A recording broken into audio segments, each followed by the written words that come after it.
پروردگار عالم امام ضامن کا واسطہ ان کو سال آئندہ تک باقی رکھا۔ اس عنوان سے یہ مجلس کرائی جا رہی ہے۔ لیکن ایک چھوٹی سی فکر میرے ذہن میں آئی، ایک مجلس اور ہونا چاہیے، وہ ماتم داروں کے عنوان سے ہونا چاہیے۔ یہ تو ذاکرین کے عنوان سے ہو رہی ہے، ایک ماتم داران حسین شہید کربلا کے عنوان سے مجلس ہونی چاہیے۔ ان کے لیے بھی خصوصی یہ مجلس رکھی جانی چاہیے، اس لیے کہ ماتمدار ہے تو ذاکرین، ذاکرین ہے تو ماتمدار، لازم اور مظلوم منصوب ہے۔ اگر اگر ممبر پر بیٹھ جاؤں، آپ لوگ نہ رہیں تو میرا رہنا بیکار ہے۔ آپ لوگ سارے ہیں، میں نہ رہوں تو پھر ذکر آگے نہیں ہوا۔ دونوں طریقے سے بھی مجلس کا انعقاد ہونا چاہیے۔ السلام علیکم ورحمۃ اللہ۔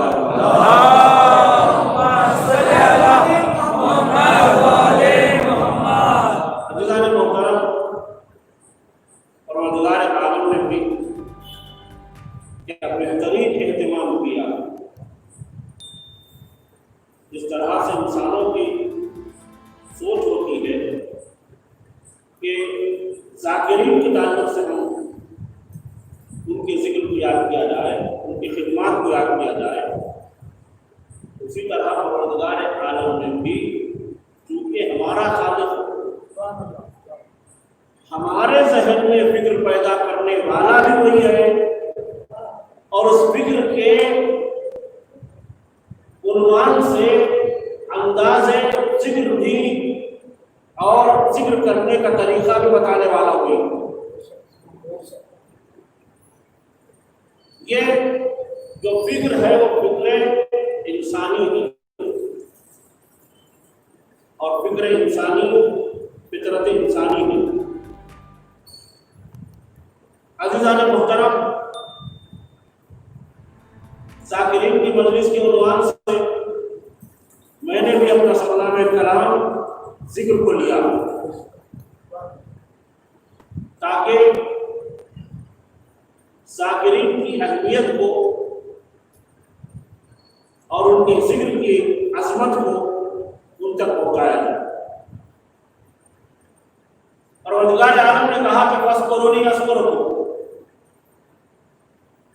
پس تم میرا ذکر کرو میں تمہارا ذکر کروں گا، واشکرونی، اور میرے لیے شکر کرو۔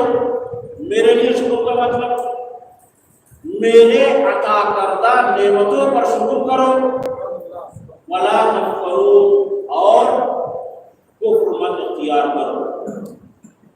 معلوم یہ ہوا کہ جو اللہ کی نعمتوں پر شکر نہیں کرتا ہے وہ کفر اختیار کر لیتا، یعنی اللہ کی نعمتوں پر شکر کرنا یہ عبادت الہی ہے، ان کی نعمتوں کا انکار کرنا کفر الہی ہے۔ یعنی انسان اگر اپنے آپ کو بندے الہی بنانا چاہتا ہے تو اللہ کی نعمتوں کا شکر ادا کرتے رہے۔ جہاں شکر چھٹا وہاں نعمتیں ختم ہو گئی، اور جہاں نعمتیں ختم ہو گئی وہاں اس کے دل میں کفر آ گیا۔ جہاں کفر آ گیا تو اس کفر کے نتیجے میں دنیا سے چلا جائے گا تو وہ ایمان کی موت نہیں مرے گا، کفر کی موت مرے گا۔ سلام پڑھیں گے محمد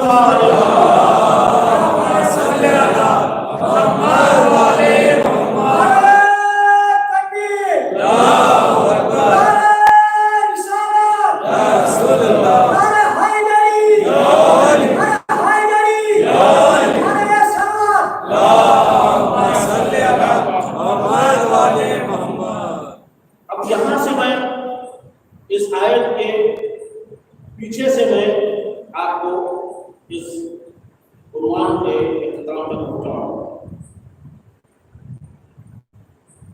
ولا تفکروا، کفران نعمت مت کرو، واشکرونی، نعمت کا شکریہ ادا کرو، میرے لیے شکر کرو۔ اور جو بتا رہے اب نعمتیں کیا ہے؟ پروردگار عالم کی نعمتیں کیا ہے؟ اللہ تبارک و تعالیٰ کی نعمتیں دنیا کی ہر شے میں اللہ کی نعمت پائی جاتی ہے. کوئی ایسی شے نہیں جس میں اللہ کی نعمت نہ پائی جا رہی ہو. ذرہ بھی اللہ کی نعمت ہے، پہاڑ بھی اللہ کی نعمت ہے، اور جو بتا رہے ہو درخت بھی اللہ کی نعمت ہے، حیوانات بھی اللہ کی نعمت ہے، انسان بھی اللہ کی نعمت ہے، چرند بھی اللہ کی نعمت ہے، پرند بھی اللہ کی نعمت ہے.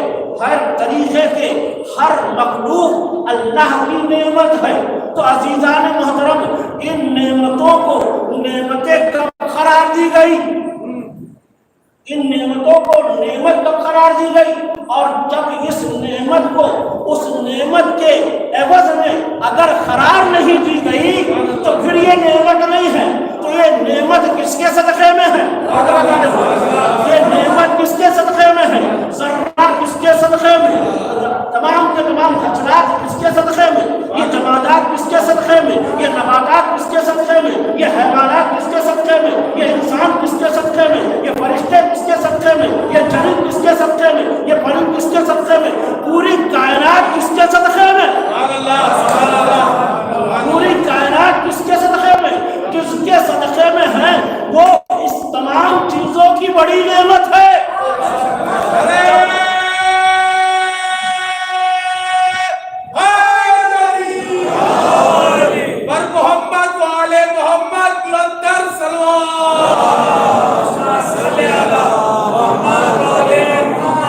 یہ ساری نعمتیں اس نعمت عظمیٰ کے صدقے میں ہے، اس نعمت عظیم کے صدقے میں ہے جو اللہ کے نور سے جدا ہو کر اس ساری کائنات کا خلق کرنے کا سبب بنا ہو. وہ بڑی نعمت ہے. پروردگار عالم جو اللہ اکبر ہے، اللہ بڑا ہے، سب اس سے بڑا ہے. جو بڑا کبھی چھوٹے کے ذکر سے اپنے آپ کو نہیں پہچانواتا، بڑا اپنے لیول کے اعتبار سے پہچانواتا ہے، اپنے اسٹیٹس کے بارے میں اعتبار سے پہچانواتا ہے، اپنے مقام کے اعتبار سے پہچانواتا ہے. اب جو نعمت کا ذکر کر رہا ہے وَاشْكُرُوا میرا شکر کرو، میرے نعمتوں کا شکر کرو، وَلَا تَكْفُرُونَ اور کفران نعمت مت کرو. تو پروردگار عالم چھوٹے چھوٹے نعمتوں کا حساب نہیں کر رہا ہے. خداوند عالم یہ کہنا چاہتا ہے جو عظیم نعمت ہماری ہے اس کو چھوڑو گے تو کفران نعمت ہو جاؤ گے.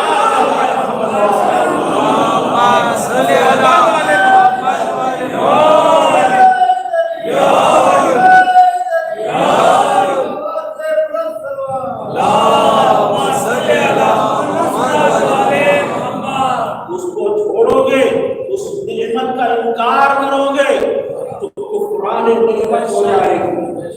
کفران نعمت تمہیں کفر کی طرف لے جائے گی اور تمہاری موت کفر کی موت ہوگی. میں زیادہ تفصیل میں نہیں جاؤں گا، مختصر کرتے ہوئے آتے آتے میں اس بات پر رکنا چاہتا ہوں کہ جب انسان اپنے نعمتوں کو شکر نہیں کرے گا تو وہ انسان احسان فراموش میں کہلائے. یہ ایک اچھا لفظ ہے. احسان فراموش کے ساتھ ساتھ کفران نعمت کرنے والے کو بے وفا بھی کہتے ہیں. یعنی اس کے تمام نعمتوں کو حاصل کرتے ہوئے بھی اس کے ساتھ وفاداری نہیں کرتا. عزیزان محترم، پروردگار عالم اپنے اس کلام میں اس بات کی طرف اشارہ کر رہا ہے فَاسْكُرُونِ تو میرا ذکر کرو. اب ذاکرین کی طرف میں متوجہ کرنا چاہتا ہوں. ذاکرین متوجہ ہو، آپ کی منزل کیا ہے، آپ کا مقام کیا ہے، آپ کی بلندی کیا ہے، آپ کی برتری کیا ہے، آپ کی فضیلت کیا ہے. اپنے فضیلت کے اعتبار سے اپنے آپ کو سنوارو، اپنے جسمانی ہیکل کے اعتبار سے اپنے آپ کو نہ سمجھو. ذاکرین بالخصوص اپنے اسٹیٹس کو پہچانو کہ آپ کی اسٹیٹس کیا ہے، آپ کا مقام کیا ہے، آپ کی منزلت کیا ہے، آپ کی فضیلت کیا ہے، آپ کی برتری کیا ہے۔ کسی کے عمل کو دیکھ کر یہ مت سمجھ جاؤ کہ یہی ذاکرین کا طریقہ ہے، نہیں۔ ذاکرین کا مقام بلند ہے، ذاکرین کا مقام اعلیٰ ہے۔ مثال دوں آپ کے اور ہمارے 8ویں امام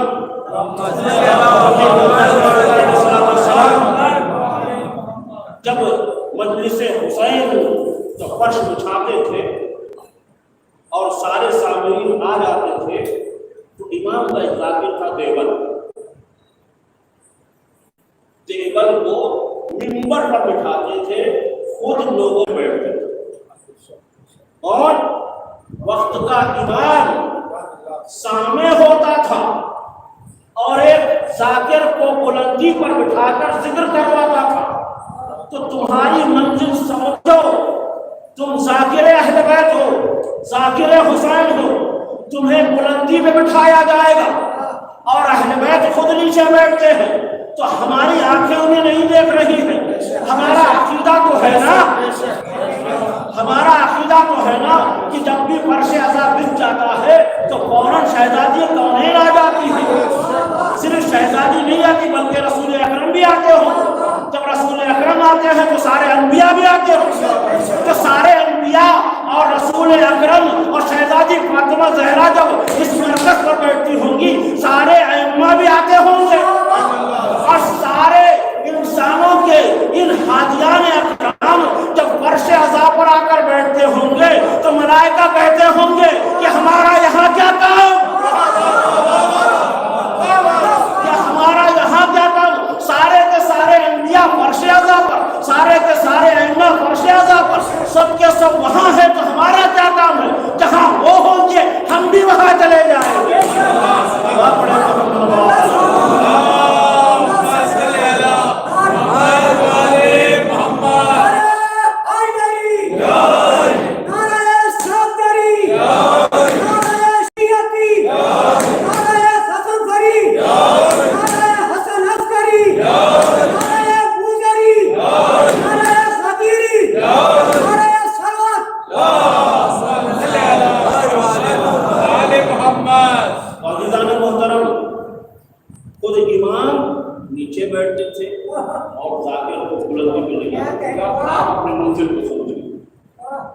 آج کل ہمارے پاس میں کامیابی کو بیان کرتا ہوں تاکہ لوگوں کو معلوم ہو کہ کیا ہو رہا ہے۔ پہلے الحمدللہ ہمارے شہر مسلم پٹنہ میں بڑی عزت و احترام ہوتا تھا ذاکر، اور ذاکر بھی اپنے وقار کو باقی رکھتا تھا، ذاکر بھی اپنے وقار کو باقی رکھتا تھا، اپنے وقار کو گنواتا نہیں تھا۔ مجلس سے پہلے فرش عزا پر آ جاتا اور اپنا ذکر کر کے اڑ کر چلے نہیں جاتا۔ آج ہمارے پاس میں کیا کہوں، کسی کو برا لگے لیکن بات میں حقیقی کرنا چاہتا ہوں معذرت کے ساتھ۔ حیدرآباد میں مرثیہ خانوں میں یہ عادت ہے، جو مرثیہ پڑھتے ہیں خدا حافظ کہ چلے جاتے ہیں۔ اب وہ مجلس کا کیا ہونے والا ہے کیا نہیں ہونے والا ہے ہو جائے، لیکن الحمدللہ ہمارے شہر میں ایسے کوئی طریقے نہیں تھے، لیکن اب آہستہ آہستہ شروع ہو رہا ہے، نہیں ہوئے لیکن پھر بھی شروع ہو رہے ہیں۔ ہمارے ذاکرین مرثیہ پڑھ کے باہر چائے وائے پی کے واپس آ رہے ہیں، الگ بات ہے۔ ہمارے ماتمدار سامعین کچھ ایسے ہو گئے ہیں کہ مجلس کا کام سننے والوں کا ہے، ہمارا کام ماتم کرنے والوں کا ہے۔ ادھر مجلس ہوتی رہتی ہے، ادھر ربط چلتا رہتا ہے، اور ربط میں صرف نوحہ خان نہیں ہوتے ہیں، پتہ نہیں وہ لوگ کیا ہوتے ہیں، لیکن جب ماتم کی آواز بند ہوتی ہے تو فوراً ایک دستہ جوف در جوف اندر داخل ہوتا ہے۔ یہ لوگ کہاں تھے اب تک؟ پورا آستانہ بارگاہ خالی تھا، یہ اتنے زیادہ کثیر تعداد میں جوان، یہ فرش عذاب بالخصوص جوانوں کے لیے ہے، تاکہ جوانوں کے دلوں میں، جوانوں کے ذہنوں میں کوئی ایسی چیز غلط سلط موجود نہیں ہوتی ہے، اس لیے پہلے ان کے ذہنوں میں اہل بیت کے تمام فضائل کو ڈالا جائے اور اہل بیت کے معرفت سے ان کو سرشاد کیا جائے۔ جب معرفت کے ساتھ ہاتھ پڑتا ہے تو وہ ہاتھ اس طرح کا ہوتا ہے کہ ہمارے سینے چاک ہو جاتے ہیں۔ یہ معرفت کے ساتھ پڑھنا ہے۔ آپ سامنے والا جوش چکھا رہا ہے تو میں بھی جوش چکھا رہا ہوں، سامنے والا چیخ رہا ہے تو میں بھی چیخ رہا ہوں۔ یہ ماتم کا کوئی وقار نہیں ہے، ماتم ہوتا ہے حسین کہو، جتنے بلند آواز سے کہنا چاہتے ہیں حسین کا نام لو۔ یہ کیا ہے؟ یہ کیا ہے؟ یہ ماتم کا مذاق ہے، یہ عزاداری کا مذاق ہے۔ اس عزاداری کو، اس عزاداری کی عظمت کو باقی رکھو، یہ تمہارے اوپر واجب ہے۔ کئی طریقے کی ہم دیکھتے ہیں، ایسا نہیں کہ میرے کو ہی بولنا، آپ کو بھی بولنا، آپ بھی ذمہ دار ہیں، آپ بھی عزادار ہیں، آپ کو بھی عزاداری کی حرمت کو باقی رکھنا واجب ہے آپ کے اوپر۔ ایسا نہیں کہ میں خدا کے آپ کو بولوں یہ بتاؤں، نہیں۔ ماتمدار فرش عزا پر آ کر بیٹھے، ماتمدار عظمت وسیلت فضائل اہل بیت کو سماعت کرے اور عظمت کو دل میں اتارے، اس عظمت کے ساتھ، اس معرفت کے ساتھ اپنے ہاتھ کو بلند کرے۔ جب ہاتھ بلند ہوگا ان کی معرفت سے سرشاد ہو کر، تو یہ ہاتھ پر، اس چسٹ پر، اس سینے پر پلیٹ لگانے کی ضرورت نہیں پڑے گی، خود بخود سینہ پھٹ جائے گا۔ میں نے کئی لوگوں کو دیکھا ہمارے ہی وطن، جب ماتم کرتے تھے تو سینہ ان کا پھٹ جاتا تھا، خون نکل آتا تھا۔ یہ جذبے ہونا چاہیے، یہ جذبہ دھیرے دھیرے آہستہ آہستہ ختم ہو جا رہا ہے، کم ہوتے جا رہا ہے، عظمت فضیلت عزاداری ختم ہوتے جا رہی ہے۔ عزیزان محترم، ایسا کرو، تمہارا مقام بلند ہے، تمہارا وقار بلند ہے، تمہاری فضیلت بلند ہے، تمہارا احترام واجب ہے، اس لیے کہ ذاکر حسین اپنے وجود کے اعتبار سے مت سمجھو کہ میں ذاکر ہوں، میں ایک پڑھنے والا ہوں، میری آواز ہے، نہیں۔ اسٹیٹس جانو۔ میں ایک مثال دے دوں، عام سی مثال ہے،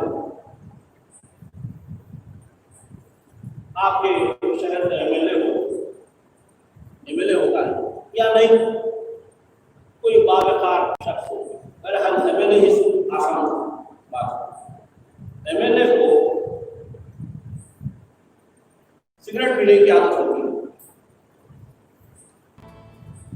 سگریٹ پینے کی عادت ہونے کے باوجود بھی کبھی آپ نے پبلک میں ایم ایل اے کو سگریٹ پیتے ہوئے دیکھا؟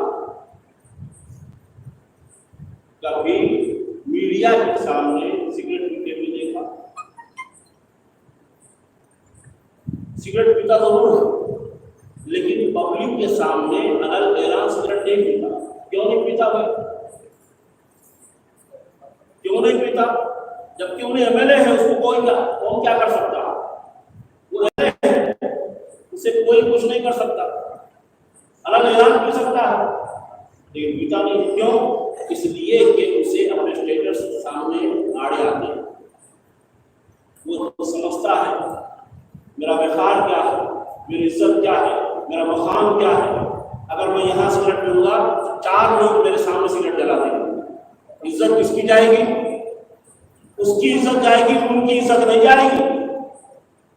توجہ کریے گا۔ تو معلوم یہ ہوا کہ جو اپنے اسٹیٹس کو بچاتا ہے لوگ بھی اس کی عزت کرتے ہیں، جو اپنے اسٹیٹس کو، اپنے آپ کو، اپنی عزت کو گنواتا ہے لوگ اور گرا دیتے ہیں۔ تو میرے دوستوں، میرے ذاکروں، تمہارا وقار بلند ہے، تم اپنے آپ کو مت گرا لو، تم اپنے آپ کو، اپنے عزت کو، اپنے وقار کو مت گرا لو، لوگ اور گرا دیں گے۔ تمہارے وقار کو باقی رکھنا ہے تو تم اس طرح کے عزادار، اس طرح کے ذاکر بن جاؤ کہ امام تمہارے ذکر کو سننے کو پسند کرے۔ سلام علیکم محمد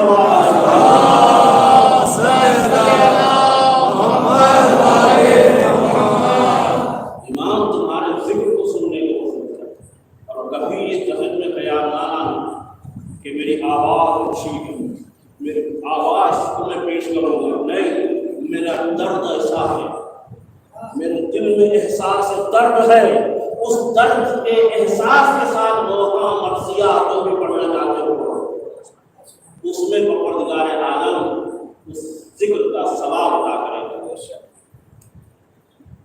فاذکرونی اذکرکم، بس تم میرا ذکر کرو، میں تمہارا ذکر کروں۔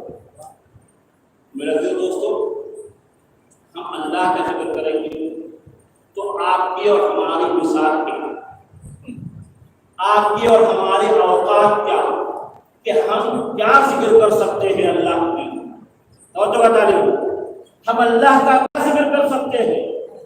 اللہ اعلیٰ ہے، ہم ذکر کریں تو بھی اس کا ذکر بلند ہے، ہم ذکر نہ کریں تب بھی اس کا ذکر بلند ہے۔ تو لیکن پروردگار عالم یہ نہیں کہہ رہا ہے کہ تم ذکر کرو یا نہ کرو کوئی بات نہیں، میں تو اعلیٰ ہوں، نہیں، پروردگار عالم کا لطف و کرم یہ ہے کہ تم میرا ذکر کرو، میں تمہارا ذکر کروں گا۔ تم میرا ذکر کرو، میں تمہارا ذکر کروں گا۔ تو عزیزان محترم، ہم جو ذکر کریں گے، ہماری مثال کیا، ہماری اوقات کیا، ہمارا زمان کیا، ہمارا مکان کیا، ہم کہاں تک ذکر کریں گے؟ ہم یہاں پر بیٹھ کر ذکر کریں گے، آپ 4 لوگوں کے سامنے ہم ذکر کر سکیں گے، اور اس کے علاوہ شہر میں ذکر کر سکیں گے، اس کے علاوہ اس ملک میں ذکر کر سکیں گے۔ ان تمام چیزوں کے ساتھ ساتھ ہم پورے دنیا اگر ذکر کرتے ہوئے چلے جائیں تو ہمارا ذکر قلیل ہے اور ہمارا ذکر محدود ہے۔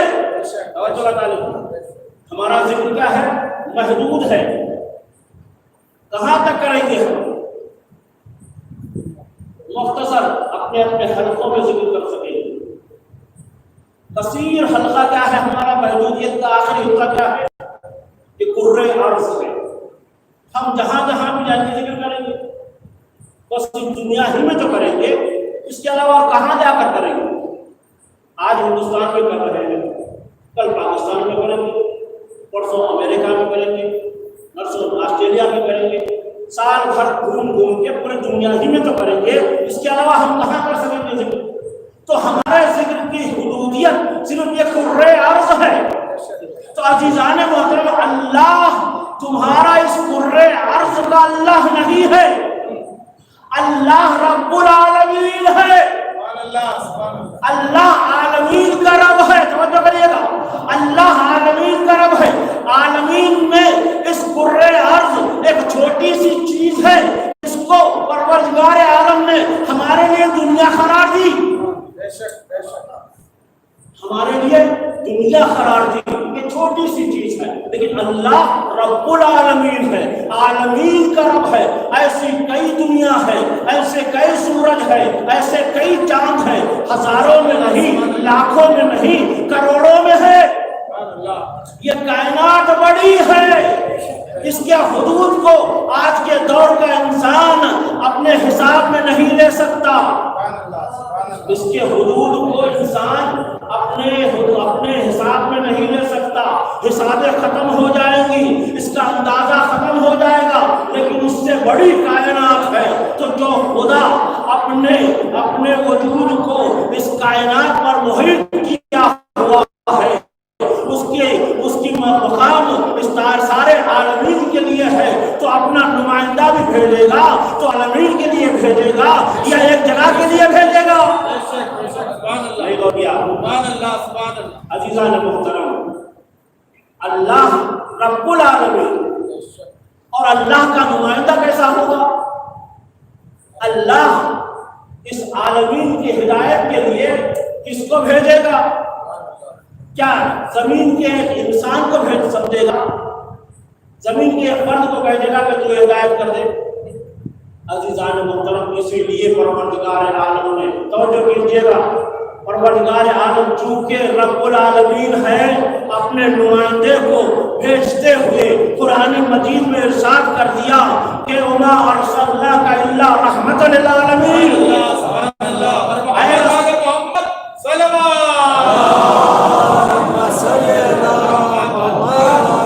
اے رسول، ہم نے تم کو نہیں بھیجا مگر عالمین کے لیے رحمت و ناصر۔ تو عالمین اللہ کا نمائندہ بھی آتا ہے تو عالمین کے لیے آتا ہے، تو جب اللہ کا نمائندہ عالمین کے لیے رسول بن کر آتا ہے تو پھر رسول کا نمائندہ بھی تمام عالمین کے لیے ہونا چاہیے، صرف حدوں تک محدود نہیں رہنا چاہیے۔ عزیزان محترم، دنیا نے انہی نعمتوں کا انکار کیا تو حدود میں آ گئے۔ جن لوگوں نے اللہ کے ذکر کو وسیع کیا وہ سارے دنیا میں وسیع ہو گئے، تو ہم جن ذکر کریں گے اللہ کا فَاذْكُرُونِی، تم ہمارا ذکر کرو تو اللہ تمہارے ذکر کو سارے عالمین میں بھر دے گا۔ سبحان اللہ، سبحان اللہ، سبحان اللہ۔ ارے بھائی، آپ کو منزل کو پہچانیے، آپ ذکر کر رہے ہیں اللہ کی تو آپ کا ذکر صرف یہاں نہیں ہوگا، مچھلی پٹنم میں نہیں ہوگا، بلکہ سارے عالمین میں ہوگا، سارے عالمین میں ہوگا۔ آپ کو مثال میں دوں آپ کو، اللہ ذکر پہلے سمجھ لیجیے پھر آگے مثال دے دوں۔ ذکر کا مطلب صرف اللہ اللہ اللہ اللہ کرنا نہیں، ذکر کا مطلب یہ ہے کہ ذات الہی کے نشانیوں کو واقع رکھنا، ذات الہی کے کو یاد کرے جیسا ان چیزوں کو واقع رکھنا، ایسا کام کرنا ہے کہ خدا کی یاد آ جائے۔ توجہ کریے، تو جناب ابراہیم خلیل خدا، انہوں نے اللہ کی خاطر، ذکر الہی کے خاطر نمرود جیسے بادشاہ سے پنگا لے لیا، دشمنی کی، اس کے سامنے کھڑے ہو گئے اللہ کی توحید کے لیے، اور اللہ ہی کے خاطر آگے نمرود کو جانے کے لیے تیار ہو گئے، اور اللہ ہی کے رضاعت کے خاطر، اللہ کی خوشنودی کے خاطر ننھے سے بچے کے گلے پر خنجر چلانا سعادت سمجھا، اور مکے کے لگ و دگ صحرا میں جوان بیوی اور چھوٹے سے بچے کو چھوڑ کر تنہا چلے گئے، اور پھر واپس آئے اللہ کے حکم پر، اور اللہ کے خاطر اپنے بیٹے کا سہارا لے کر خانہ کعبہ کی تعمیر کی، اور خانہ کعبہ کو پاک و صاف کر کے لوگوں کے لیے ذکر الہی کا مرکز بنا دیا۔ اور جو بتائیے، تو یہ کیا کیا انہوں نے؟ خلیل اللہ نے ذکر کیا، اللہ کا ذکر کیا، فَاذْكُرُونِی أَذْكُرْكُم، تم میرا ذکر کرو میں تمہارا ذکر کروں گا۔ تو عزیزان محترم، پروردگار عالم نے کہا کہ ابراہیم گھر کو تو آپ نے بنایا ہے، لیکن گھر میرا قرار ہوگا، اور آپ نے میرے خاطر اپنے بچے کے گلے پر چھری چلایا ہے، لیکن وہ عمل میں سارے قیامت تک آنے والے نسلوں تک یہ سنت بنا دوں گا، اور جب تک جب تک صفا اور مروہ کے درمیان یہ صحیح نہ کرے، منا پر نہ جائے، اس وقت تک حج کو حج قرار نہیں دوں گا، حج کو حج قرار نہیں دوں گا، جب تک کہ یہ خانہ کعبہ کی طواف نہیں کریں گے اور صفا اور مروہ کے درمیان صحیح نہیں کریں گے، منا پر نہیں جائیں گے، اس وقت تک ان کے حج کو قبول نہیں کیا جائے گا۔ تو عزیزان محترم، پروردگار عالم نے ابراہیم کے ذکر کو آنے والے قیامت تک کے لیے ان کے اعمال کو سنت بنا کر یہ بات پیش ہونا چاہتے ہو یا ابراہیم کی تمام اعمال پر عمل کرو پھر اللہ سے قریب ہو جاؤ. ذرا بڑے محمد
اگر شیعہ نے گڑی ہے، ویسے تو ہمارے پاس اتنی تحقیقات ہے کہ کوئی حدیث کو گڑی ہوئی حدیث ہمارے پاس قبول نہیں کرتا. ہمارے پاس راوی کے بال کی کھال نکال دیتے ہیں، اس طرح سے جانچ ہوتی ہے. اس کے بعد اس روایت کو قرآن سے ملاتے ہیں، اس حدیث کو قرآن سے ملاتے ہیں، تب جا کر یہ حدیث کو قبول کیا جاتا ہے. تو عزیزان محترم، میں کہوں گا ٹھیک ہے آپ نے کہا کہ ایک حدیث گڑی ہوئی، اچھا یہ حدیث تو آپ کی کتابوں میں لکھی ہوئی ہے کہ یا علی مسلکا مسل کعبہ، سبحان اللہ سبحان اللہ، یا علی انت بمنزلت کعبہ، سبحان اللہ، اے علی تمہاری منزلت کعبے کی منزلت ہے، اے علی تمہاری مثال کعبے کی مثال ہے، تمہاری مثال کعبے کی مثال ہے. بھائی یہ حدیث کو تو جانتے ہو نا، یہ حدیث کو تو قبول کرتے ہو نا، کیوں یہ حدیث قبول ہے نا؟ کہاں یہ حدیث ہے کہ علی کے لیے فرمایا رسول اکرم نے کہ علی آپ کعبے کی منزلت رکھتے ہیں، اے علی آپ کعبے کی مثل رکھتے ہیں؟ تو میں کہوں گا ٹھیک ہے، آپ نے جب اس حدیث کو مان لیا ہے تو آپ سنیے کہ آپ دولت مند ہیں، آپ پیسے والے ہیں، آپ ثروت والے ہیں، آپ نے بڑی بہترین فلائٹ سے آپ نے ٹکٹ خریدا، بڑی بہترین فلائٹ سے جو سب سے مہنگی فلائٹ ہے دنیا کی، اس کا ٹکٹ خریدا اور فرسٹ کلاس میں آپ نے ٹکٹ لی. ٹکٹ لے کر بہترین طریقے سے آپ نے جدہ میں اپنے فلائٹ کو لینڈ کیا. آپ بڑے اہتمام کے ساتھ احرام کو باندھا اور بڑے ہوٹل میں آپ نے اتر کر وہاں سے احرام باندھا اور احرام باندھنے کے بعد کعبۃ اللہ کو آ گئے.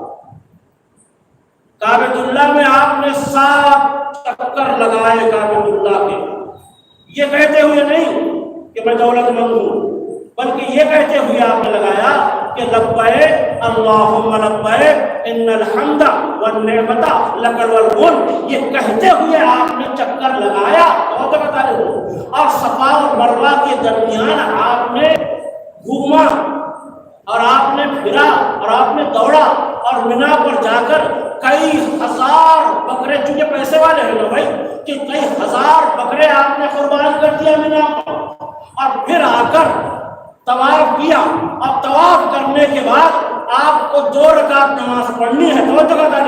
آپ کو 2 رکعت نماز پڑھنی ہے۔ میں کہوں گا کہ بھائی آپ 2 رکعت نماز جو پڑھیں گے آپ کعبے کی طرف منہ کر کے نہیں پڑھیں گے، کعبے کی طرف پیٹ کر کے پڑھیں گے۔ اور جو کیا آپ نے نیگور کیا، السلام علیکم ورحمۃ اللہ وبرکاتہ۔ بھائی یہ سارے چیزیں عمل کرنے کے بعد 2 رکعت نماز کو میں کہوں گا کہ بھائی 2 رکعت نماز کعبے کی طرف منہ کر کے مت پڑھیے، کعبے کو پیٹ کر کے پڑھیے۔ تو کہیں گے کہ مولانا عجیب بات ہے کہ کعبے کی طرف منہ کر کے اگر نہیں پڑھیں گے، پیٹ کر کے پڑھیں گے، پشت کر کے پڑھیں گے، تو ہمارے تمام حج کے اعمال باطل ہو جائیں گے۔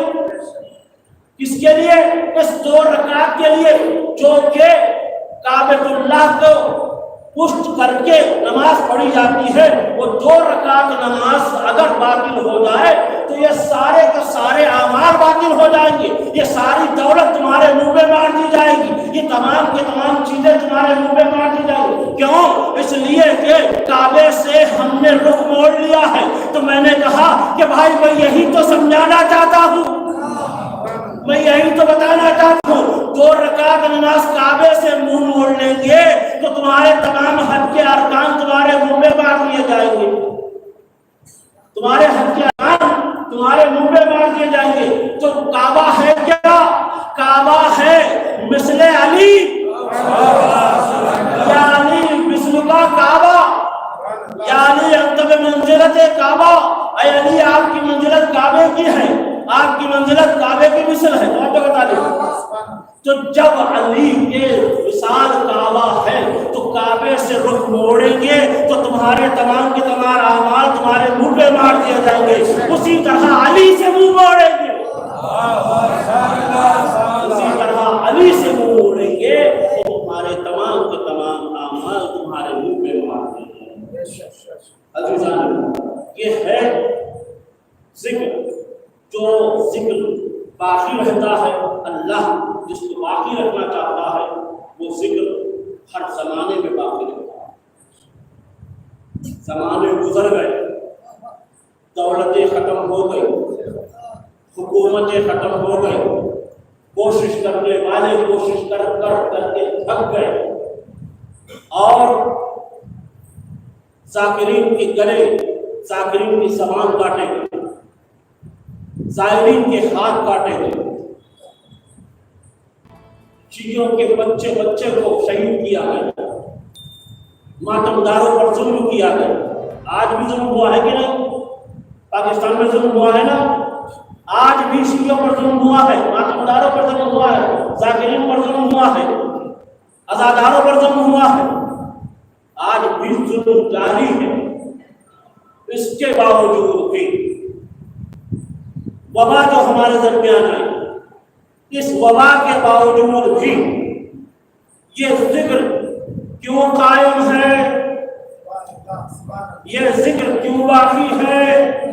عزیزان محترم، یہ آپ اور ہمارا کمال نہیں ہے، آپ کا اور ہمارا کمال نہیں ہے، یہ آپ کا اور ہمارا ذکر کا نتیجہ نہیں ہے۔ ذکر حسین، عزاداری حسین مشیت الہی ہے۔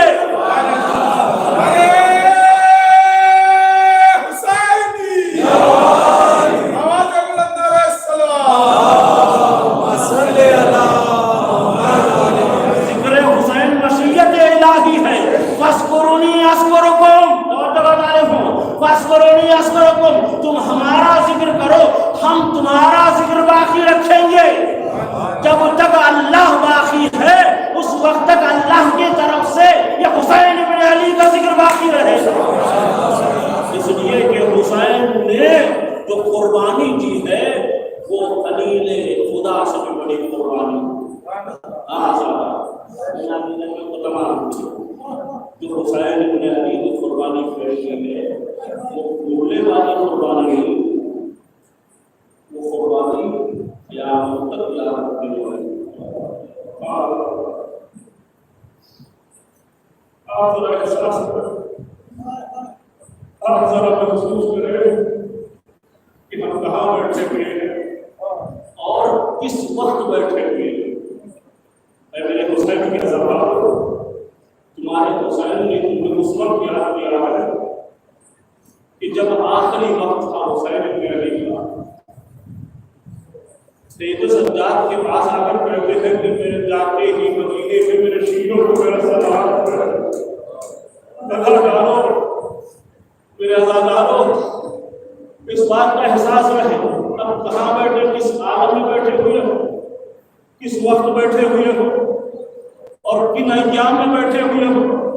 پہلی محرم سے لے کر حسین حسین کی صدائیں پڑھتی، ہمارے دلوں میں حسین تھا، ہمارے آنکھوں میں حسین تھا، ہمارے ذہنوں میں حسین تھا، ہمارے فکروں میں حسین تھا، ہم حسین کے ساتھ تھے اور حسین ہمارے ساتھ تھا۔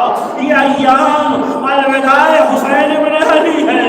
ہاں آزادارو، یہ ایام آزاد کی الوداعی مجالسوں کا ذکر ہے۔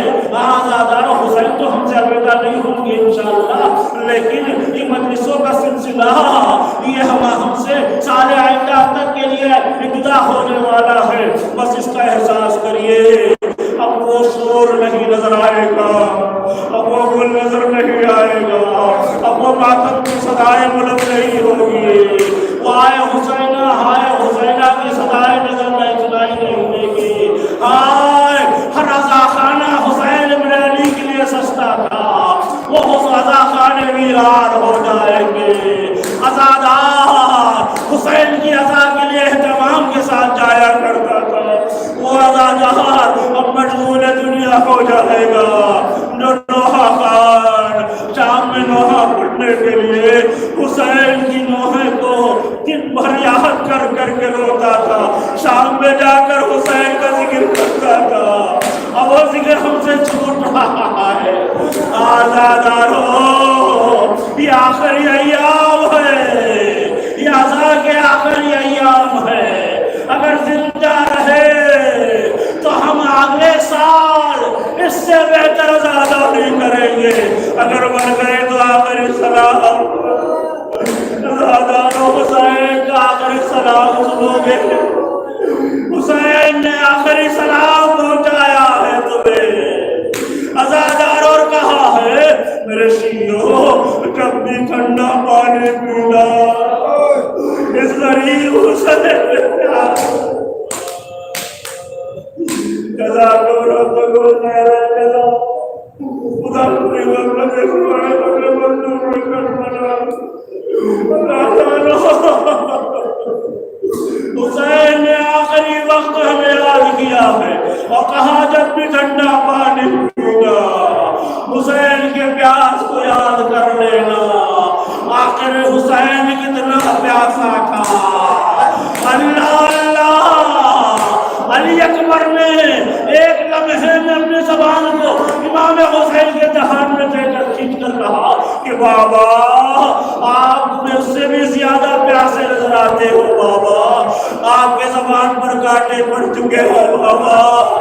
وہ حسین غریب، وہ پیاسا حسین، وہ مظلوم حسین، اس کے گلے پر تلوار چل رہی ہے، خنجر چل رہی ہے تو تیز خنجر نہیں۔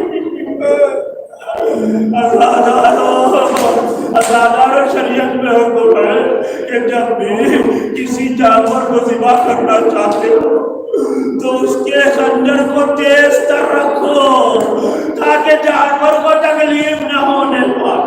لیکن ہائے عزادارو، حسین ابن علی ایک مرتبہ 3 دن کے بھوکے ہو گیا سے زمین کربلا پر پڑے ہوئے، شمر کند خنجر لیے ہوئے، حسین کے گردن کی طرف سے، حسین کے گردن